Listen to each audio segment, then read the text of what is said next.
വിദ്യാർത്ഥികൾക്കെതിരെ ലൈംഗിക അതിക്രമം നടത്തിയതിൽ സംസ്ഥാനത്തെ 88 സ്കൂൾ ജീവനക്കാർക്കെതിരെ പോക്സോ കേസ്.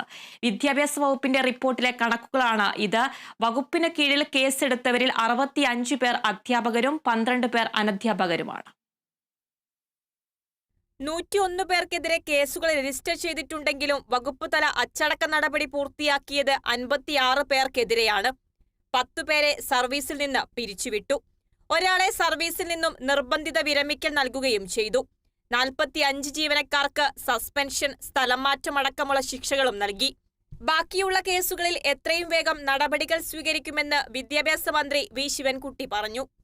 സ്കൂളുകളിൽ സർക്കാരിലേക്ക് റിപ്പോർട്ട് ചെയ്യപ്പെട്ടിട്ടുള്ള പോക്സോ കേസുകളുടെ അടിസ്ഥാനത്തിൽ ഇരയായവരെ സംരക്ഷിക്കുക എന്നതാണ് സർക്കാരിൻ്റെ പ്രഖ്യാപിത നയം.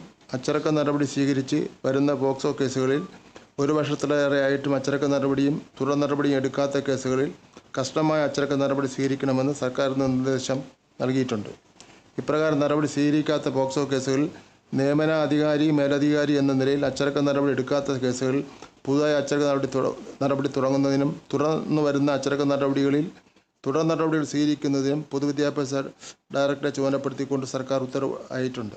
സമയബന്ധമായ നടപടി പൂർത്തിയാക്കാത്ത കേസുകളുടെ ഫയൽ കൈകാര്യം ചെയ്യുന്ന ഉദ്യോഗസ്ഥരുടെ വിവരങ്ങൾ തുടങ്ങിയവ ലഭ്യമാക്കി പൊതുവിദ്യാഭ്യാസ ഡയറക്ടറുടെ കാര്യാലയത്തിൽ നടപടി സ്വീകരിച്ചു വരികയാണ്.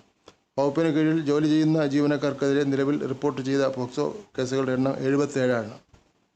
ഇതിൽ 65 പേർ അധ്യാപകരും 12 പേർ അനധ്യാപകരുമാണ്. സർക്കാർ ഹയർ സെക്കൻഡറി സ്കൂളുകളിൽ നിന്ന് 14 അധ്യാപകരെ സസ്പെൻഡ് ചെയ്തിട്ടുണ്ട്. ബാക്കിയുള്ളവർക്ക് നേരെ അച്ചടക്ക നടപടി സ്വീകരിക്കാൻ പൊതുവിദ്യാഭ്യാസ ഡയറക്ടറെ ചുമതലപ്പെടുത്തി.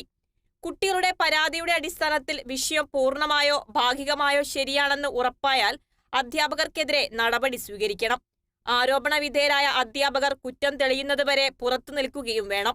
വിദ്യാർത്ഥികളുടെ മാനസികാരോഗ്യം ഉറപ്പുവരുത്തുന്നതിന്റെ ഭാഗമായിട്ടാണ് ശക്തമായ നടപടി. Kerala vision news, Thiruvananthapuram.